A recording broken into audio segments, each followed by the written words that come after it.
اسمع القرارات. اي واقفا، كن واقف. لا قاعد. اوقف. وقفوا. جالس. يا الله لا تطويل. يلا جوزوا منا. لا تطويل. حكي وياك. قررت المحكمة الحكم على المدان صدام حسين المجيد بالإعدام شنقا حتى الموت لارتكاب الشعب كجريمة ضد الإنسانية وفق المادة 12 أولا أليف بدلالة المادة 12 أولا ثانيا ثالثا رابعا من قانون المحكمة الجنائية العراقية العليا رقم 10 لسنة 2005 بدلالة المادة 24 من قانون المحكمة الجنائية العراقية العليا رقم 10 لسنة 2005 قراراً حضورياً وبالاتفاق. A ruthless and brutal dictator responsible for the deaths of thousands of his own people and countless other innocent lives. He dreamed of becoming the leader of the Arab world, much like Gamal Abdel Nasser. Anyone who dared oppose his ideas or methods faced either life imprisonment or execution. Who was Saddam? How did he rise to power? How did he crush his opposition? Why did he become the first to use chemical weapons since World War II? And ultimately, what drove him to attack Iran and Kuwait? Stay with us. Saddam Hussein was born on April 28, 1937. In a small village near Tikrit, Iraq. His early life was tough. His father died before he was born, and his mother couldn't care for him, so he was raised by his uncle, Khala Tufa, an army officer who influenced Saddam's worldview and personality. Growing up in poverty shaped his ideas about power and politics. As a teenager, Saddam moved to Baghdad, where he was introduced to the Ba'ath Party, which advocated Arab unity, anti-colonialism, and social justice. He joined the party in 1957, gaining exposure to politics and prominent figures. In 1959, he participated in a failed assassination attempt against Iraq's Prime Minister Abdul Karim Qasim, which forced him to flee to Egypt. There, he studied law and built stronger political connections. After the Ba'ath Party's eventual coup and Qasim's execution, internal conflicts weakened their grip on power. However, Saddam and Hassan al-Bakr staged another coup in 1968, returning the Ba'ath Party to control. Saddam solidified his position by focusing on political alliances and marrying his cousin Sajida Tufa, which strengthened his family ties to the party.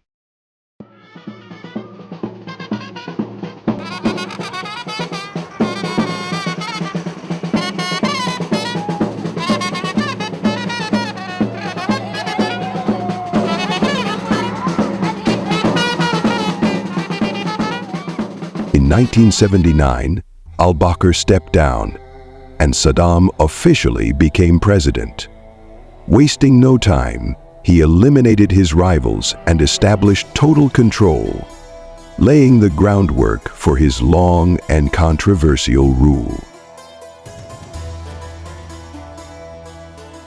Now we've reached the most surprising part of this story. Stay with us. Oh, and don't forget to subscribe to the channel and hit that like button.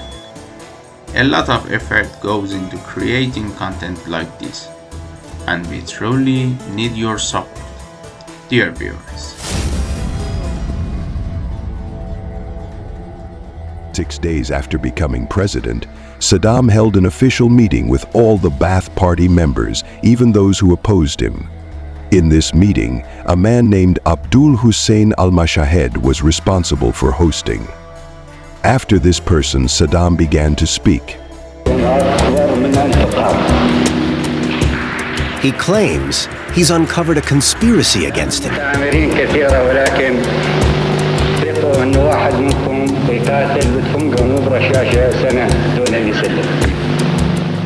He said that just a few days ago, he had foiled a major conspiracy against himself.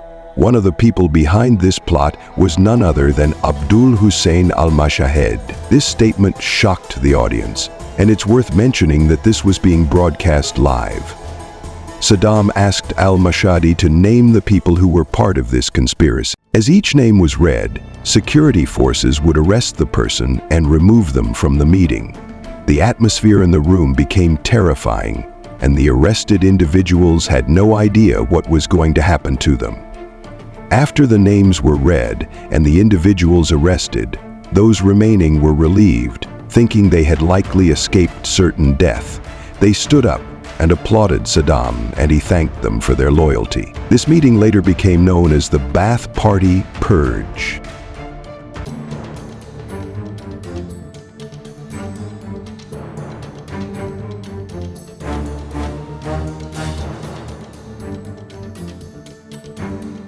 However, this bloody dictator faced a serious challenge after coming to power. An event drew Saddam's attention to his neighboring country.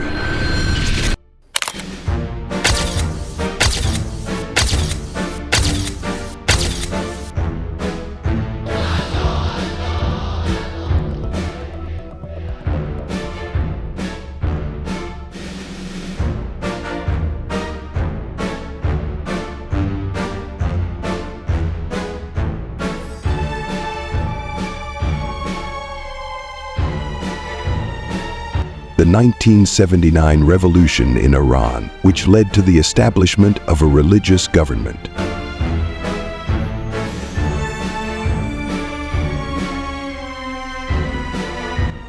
Saddam's government was secular, but the problem was that the majority of Iraq's population were Shiites, and the government that took power in Iran was Shiite. This shift created concern for Saddam. Moreover, during Mohammad Reza Shah's rule, Saddam had brief conflicts with the Iranian government, mostly over border disputes, and his uncle's influence had affected him. After the Iranian Revolution, in a time when Iran was in chaos, Saddam saw it as the perfect opportunity to invade Iran. It's worth noting that Saddam had the support of the West, especially the US, in this matter. U.S. embassy hostage crisis and the severing of diplomatic relations between the U.S. and the new Iranian government-led countries, like Germany, the U.K., France, the U.S., and even the Soviet Union, to assist Saddam in this attack.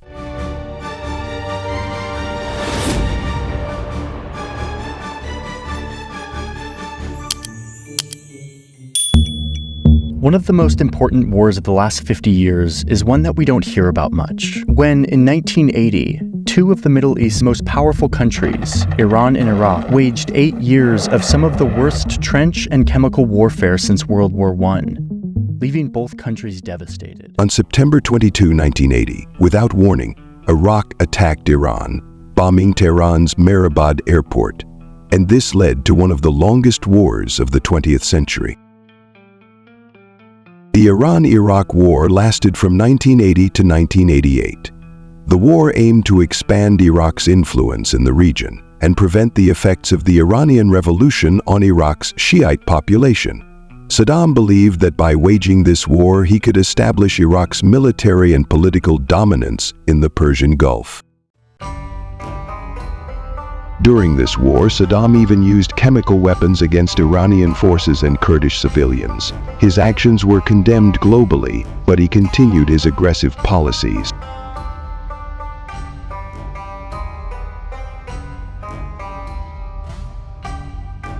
The war ended without a clear victor, but caused massive losses for both countries. Saddam presented this war as a victory for Iraq in order to maintain his popularity. During this time, Saddam also faced internal problems. The war drained Iraq's economy, and the quality of life for the people deteriorated. However, through propaganda, he managed to present himself as a strong and successful leader.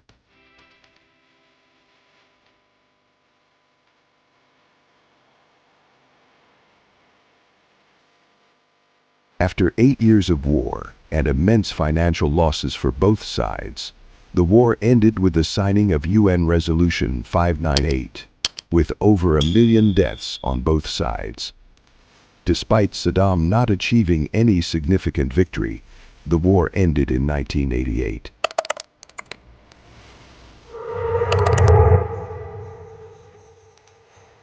Saddam Hussein stuns the world when Iraq invades Kuwait in a surprise attack. But 6 months later, the Iraqi army is on the run from US-led coalition forces in the first Gulf War. So how does Saddam's victory in Kuwait unite Western, Arab, and even Soviet states against him and lead to a crushing defeat in just 100 hours of war? In 1990, Saddam decided to invade Kuwait. The reasons behind this invasion were mostly economic and political. Saddam accused Kuwait of lowering oil prices and damaging Iraq's economy. He also believed that Kuwait was part of Iraq's historical territory and should be returned to the country. This invasion prompted an immediate international response, and a coalition led by the US was formed against Iraq. The Gulf War began in 1991 and ended with the defeat of Iraqi forces and their withdrawal from Kuwait. This defeat weakened Saddam's position in Iraq, but he managed to retain power by suppressing internal opposition and creating an atmosphere of fear. After the war, Iraq faced severe economic sanctions from the UN. These sanctions crippled Iraq's economy and made life even harder for its people. However, Saddam persisted in his repressive policies and refused to compromise with the international community. Interestingly, after the Gulf War, the people of Iraq grew increasingly frustrated with Saddam and his policies, and groups were formed to wage armed resistance against his regime. In turn, Saddam ordered the suppression of all these groups. After the Gulf War, Saddam's regime was subjected to the harshest international sanctions, and the people of Iraq faced severe poverty and economic difficulties. I had one.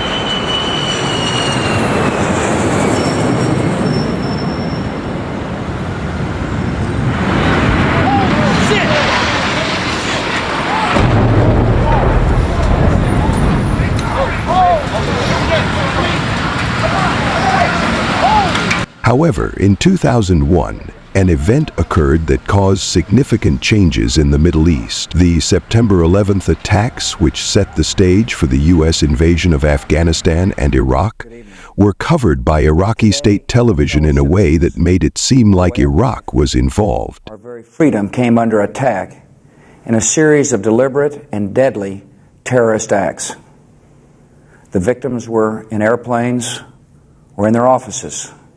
Secretaries, businessmen and women, military and federal workers, moms and dads, friends and neighbors. Thousands of lives were suddenly ended by evil, despicable acts of terror. After the September 11th, 2001 attacks, the U.S. accused Iraq of having weapons of mass destruction. This accusation became the pretext for the U.S. invasion of Iraq in 2003. The US-led coalition forces quickly captured Baghdad, and Saddam's government was overthrown.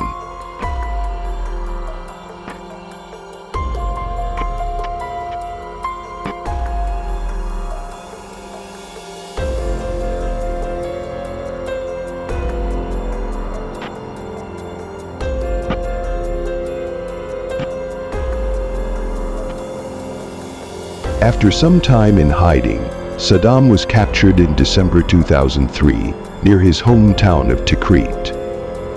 He was found hiding in an underground hideout. The image of Saddam, disheveled and tired, upon his capture, symbolized the end of his rule. After his capture, Saddam was tried in a special court for war crimes and human rights violations. This trial, which was under international supervision, sentenced Saddam to death. On December 30, 2006, on the day of Eid al-Adha, Saddam was executed. His execution marked the end of a long period of dictatorship in Iraq.